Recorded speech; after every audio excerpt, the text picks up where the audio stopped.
Olá pessoal, vamos dar início à nossa terceira semana de aula. Essa nossa terceira aula nós vamos discutir um pouco das evidências da teoria da evolução, da ideia de evolução. Bem, o percurso da nossa aula vai ser uma introdução geral, alguns pontos que são importantes da gente discutir.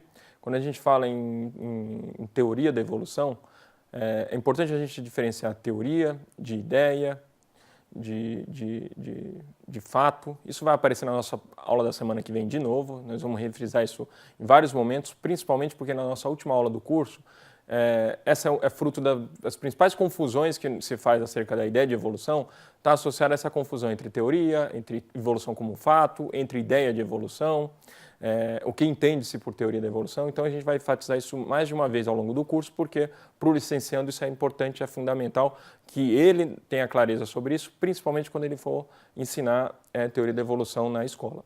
Nós vamos discutir um pouco aqui de algumas das evidências da ideia do registro fóssil, evidência da descendência comum, as explicações narrativas e vamos concluir a partir daí a aula de hoje. Bem, quando a gente pensa no registro fóssil como uma evidência, vale a pena, é importante a gente lembrar que, assim como foi falado na aula da semana passada, quando o Darwin propõe sua teoria da evolução, nós temos sempre que lembrar que, na verdade, a chamada teoria da evolução do Darwin, ela se desmembra entre uma teoria de especiação a momentos do desenvolvimento do pensamento evolutivo, principalmente no século XX, em que o problema da especiação ele é central, é fundamental. Nós vamos ver na próxima aula que, após a primeira síntese da teoria da evolução, principalmente no período chamado da sistemática evolutiva, depois o período chamado da escola fenética e depois o desembocar na cladística, o problema da especiação era fundamental e que a explicação ela é satisfatória dada pelo grupo da cladística, pelo pessoal da sistemática filogenética, traz uma boa explicação do processo da especiação. Mas era um problema posto e estava nas teses do Darwin. O problema da descendência comum era uma outra tese, a tese do gradualismo uma outra, a evolução ela ocorre por graus, de forma gradual ou por saltos. Isso era um outro problema e a gente tem o problema da ideia de evolução como um todo e o mecanismo que é a seleção. Então, quando a gente pensa em evidências, é importante a gente ter em mente que não necessariamente uma das áreas da biologia vai oferecer uma evidência padrão e fechada para todas essas teses. Às vezes você tem um registro fóssil, ele compõe uma espécie de fotografia do passado evolutivo das espécies que nos permite identificar, por exemplo, a tese da descendência comum. E menos talvez entender, por exemplo, o mecanismo pelo qual ocorre a seleção natural. Então é no conjunto dessas evidências ou dessas áreas que propõem as evidências que a gente tem a chamada, o conjunto de evidências da teoria da evolução. Não é uma somente, tão somente. Isso tanto é fruto de um problema histórico que muitas vezes os opositores da teoria da evolução extracientíficos, ou seja, fora da academia, eles entendem que uma não explicação de uma dessas dimensões por uma área específica da biologia põe em xeque a teoria da evolução, quando na verdade isso não ocorre. O que ocorre é que em bloco essas evidências comprovam e só tem aumentado o grau de comprovação da teoria da evolução ao longo dos anos e das décadas. Tá? Então o registro fóssil ele tem uma importância nesse sentido, mas antes da gente entrar tão somente no registro fóssil, é importante eu destacar alguns pontos que vão permear o nosso curso em função de problemas associados à ideia de evolução e que não podem mais aparecer no discurso do professor de biologia. Então vocês, licenciandos que já estarão ensinando esses conteúdos, ensinando a biologia, e boa parte da biologia vai transitar com a teoria da evolução, mesmo explicações não diretas ou explicações imediatas, há um debate acerca da tradição, da tradição biológica, a partir da filosofia, que identifica que há duas formas de explicação em biologia. Um parêntese bem rápido aqui para que a gente avance na aula de hoje. Uma explicação são chamadas de explicações proximais ou funcionais.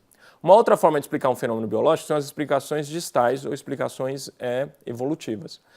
Não necessariamente uma explicação proximal precisa recorrer a um argumento evolutivo.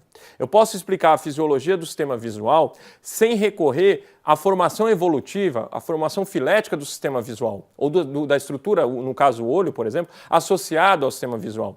E essa explicação funcional não significa que ela não tenha respaldo evolutivo. É que num dado momento a explicação fisiológica ou funcional, ou seja, como funciona, é tão somente satisfatória, numa aula, por exemplo, em que não precise recorrer. Mas é importante ter em mente que todas as vezes uma explicação biológica, ela é, na sua completude, ela tem que ter essa dimensão funcional, se for uma explicação funcional, fisiológica, mas ela também tem que dialogar com uma dimensão evolutiva, ou seja, ela não perde a dimensão evolutiva pelo fato de eu não estar recorrendo a ela no momento da explicação. E essas confusões que surgem a partir disso são algumas associadas à ideia de evolução. Eu vou listar algumas e comentar rapidamente, e ao a gente discutir os aspectos de evidências, como por exemplo o registro fóssil, que foi muito importante no século XIX, no século XX, principalmente a partir do desenvolvimento da paleontologia, uma área importantíssima para os estudos sobre evolução, uma área fundamental, como que esses problemas podem aparecer. Um deles, o primeiro, é de que a evolução é apenas uma teoria. Na próxima aula nós vamos discutir isso melhor, mas a ideia de que a evolução é apenas uma teoria, ela tem uma verdade e uma falsidade nessa sentença. A verdade é de que a evolução ser uma teoria, não há nenhum problema em relação a isso, porque na ciência as explicações que se dão acerca do mundo são por meio de teorias, de conceitos e teorias. Conceitos que são mobilizados em teorias, em conjuntos teóricos para falar acerca do mundo. Então dizer que uma explicação é uma teoria em ciência não é pouca coisa, não é uma coisa menor do que algo no sentido de que teoria seria uma oposição a não é algo verdadeiro. Só que a evolução ela não pode ser vista só como uma teoria, porque existe a concepção que a biologia desenvolveu ao longo do seu desenvolvimento histórico da evolução como um fato, como um processo, ou seja, os organismos se modificam ao longo do tempo, ocorre modificação, descendência com modificação ao longo do tempo, e essa modificação que ocorre ao longo do tempo ela se dá a partir de um ancestral comum para todas as espécies. Todos os grupos têm um ancestral comum. Então, a ideia de evolução como um fato é semelhante à ideia de gravidade como um fato. Para os físicos, a gravidade é um fenômeno, é um fato, ocorre. As explicações que explicam a gravidade ao longo da história são teorias sobre a gravitação. Teve a do Newton, depois a teoria moderna com Einstein, enfim, pode vir uma nova futuramente. Mas não são poucas coisas, mas há dois momentos desse problema. Um é do fenômeno como um fato, algo que ocorre, no caso a evolução é vista como um fato, então a evolução como fato não é uma teoria, e a maneira como a gente explica esse processo é uma teoria, que é a teoria da evolução. E nós teremos uma terceira dimensão que seria a ideia de evolução, que é algo que não necessariamente está ligado a uma teoria, que nós vimos nas aulas anteriores, que ao longo da história, século XVIII e XIX, você tinha ideias de evolução, mas não tinha uma teoria para explicar. Então, quando a gente fala hoje que a evolução, como uma espécie de crítica, ela é só uma teoria, é importante dizer que a teoria da evolução não é pouca coisa.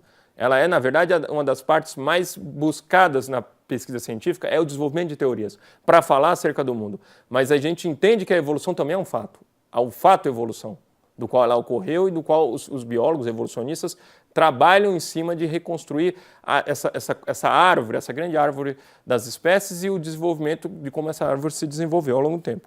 Uma outra crítica recorrente é de que a evolução é uma teoria sobre a origem da vida. Bem, na sua origem da proposta moderna, no Darwin, na origem das espécies, o Darwin não está preocupado com a origem da vida, mas sim com a origem das espécies. Como a vida, a partir de uma origem, ela foi se modificando. Então, a teoria da evolução não legisla, não está preocupada em explicar a origem da vida. Embora, no século XX, muito se tentou explicar, de um ponto de vista naturalístico, de um ponto de vista realístico, a origem da vida. São hipóteses que surgiram, tem a hipótese lá da sopa primordial, enfim, mas boa parte, todos os trabalhos praticamente de teorias associados à teoria da evolução não são trabalhos preocupados em explicar a origem da vida. Não é uma teoria de um evento único. A teoria da evolução está preocupada em explicar a modificação das espécies e a adaptação das espécies ao meio. A ideia de progresso, uma outra crítica recorrente, a ideia de progresso na evolução como melhora. Isso é uma tese que vai surgir, eu vou discutir melhor nas nossas últimas aulas do nosso curso, da nossa disciplina, mas isso daí é uma ideia que a própria palavra evolução pode trazer no vocabulário essa confusão, mas certamente nas primeiras propostas no Darwin e no século XX, cada vez mais os biólogos foram tentando afastar essa ideia de progresso como um progresso linear, aquela metáfora que nós vimos na primeira aula da escada, da cadeia do ser. Isso não está presente nas teorias e muito menos na teoria da evolução atualmente, a ideia de progresso. Embora há biólogos evolucionistas que discutem a ideia de progresso, mas não nesse sentido, no sentido linear, no sentido de melhora, de organismos menos evoluídos para mais evoluídos. Esse sentido linear, em uma reta, apontando de uma seta, teleológico, não faz parte da teoria da evolução na sua contemporaneidade, não é aceito Então não é uma objeção tão forte. Uma outra crítica muito forte é de que a seleção natural envolve intencionalidade, ou seja, ela seleciona caracteres dos organismos em função do meio.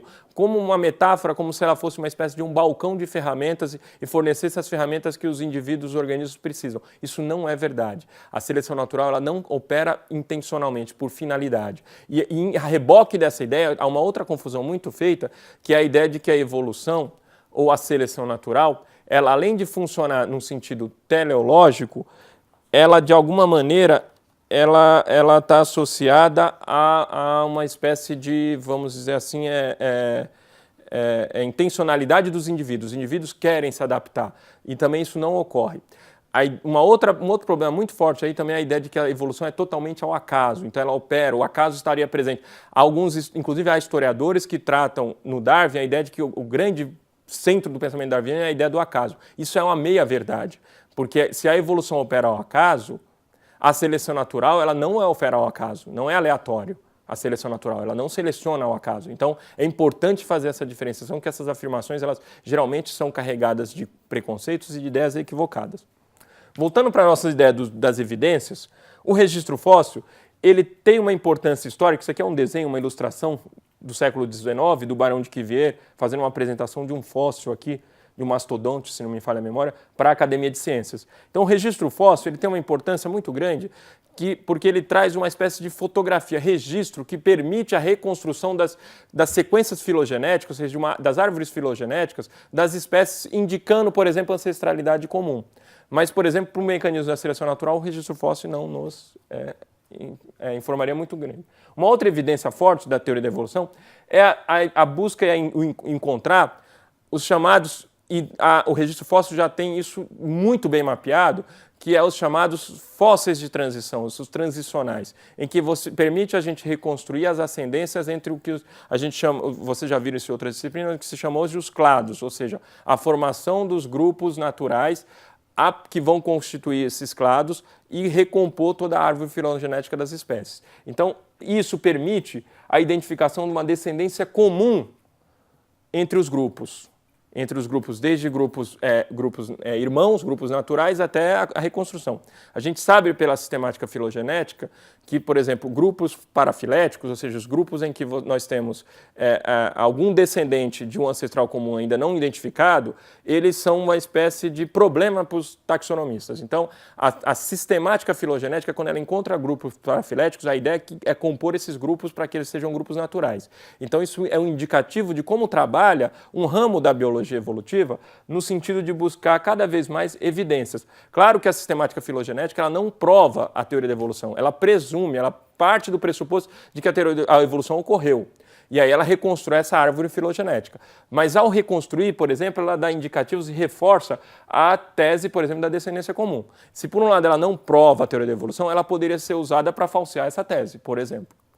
Vale lembrar aqui um parênteses, nem todos os ramos da biologia evolutiva são falseáveis. Então aquela ideia de que a falseabilidade é o grande critério para determinar o que é ciência e o que não é furado. Isso daí não serve, não funciona, porque nem todos os ramos da biologia evolutiva, a dimensão histórica da biologia evolutiva não é falseável.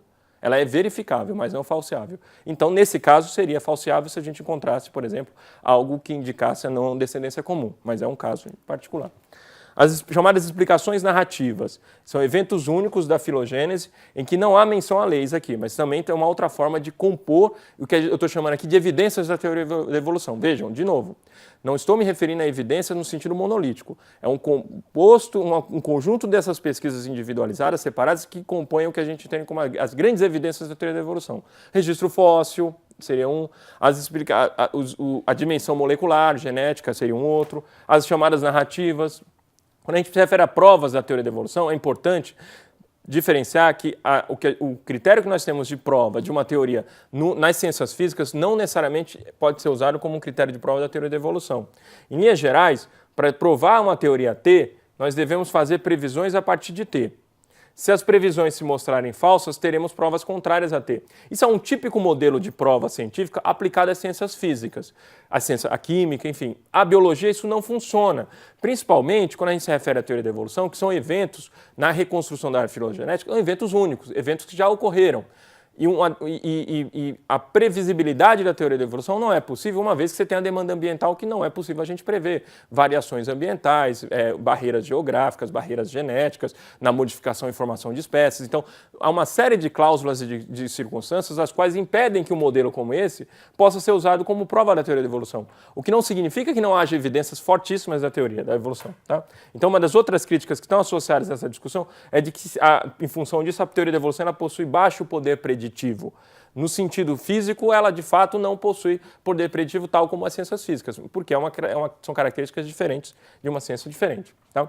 Aqui eu vou apresentar para vocês um esboço, uma síntese do que vocês vão ver como complementar ao material que está disponível no site, de algumas possibilidades de prova. Após a síntese da teoria da evolução, nós temos aqui o que a gente chama de um núcleo da genética mendeliana. E uma proposta que foi feita pelo Michael Ruse é de que, se a gente expandir os pressupostos da genética mendeliana para a genética de populações, as provas advindas ou as evidências da genética de populações serviriam de evidências a reboque da teoria da evolução. Então, nós temos aqui, por exemplo, que nas provas da genética mendeliana, a gente tem provas chamadas citológicas, são provas diretas, as provas da biologia molecular. E na transmissão de caracteres fenotípicos são as chamadas provas indiretas. Esse conjunto de evidências que provam as cláusulas da genética mendeliana, por sua vez incorporados à proposta da genética de populações, seriam evidências de um conjunto maior que é da própria teoria da evolução. Então as evidências não seriam diretas ao que a gente chama de... Então algumas das críticas feitas à teoria da evolução, elas são feitas de fora da teoria, levando em conta que os pressupostos da teoria da evolução eles perpassam outros ramos da biologia. E ao encontrarmos, aos biólogos geneticistas encontrarem evidências das teorias, tanto da genética mendeliana como a de populações, essas evidências elas são transferidas para a teoria da evolução, uma vez que elas não contrariam os pressupostos da teoria da evolução. Tá? Então, as mudanças hereditárias em populações cativas teriam o Michael Ruse propõe aqui, por exemplo, um protocolo de pesquisa, em que, seguindo esses 3 protocolos, as provas vindas da genética mendeliana poderiam servir de provas da teoria da evolução, como, por exemplo, provas a partir da seleção artificial, que o Darwin trata no Origem da Espécie em um capítulo apenas, mas anos depois ele publica uma obra, inclusive, com quase 800 páginas, só para discutir a seleção artificial. Tá? Algumas teorias que surgem como alternativas, já no século XX, no período de síntese, é importante destacar aqui que o alternativo aqui, isso é muito importante, o alternativo aqui não põe em xeque as cláusulas da teoria da evolução.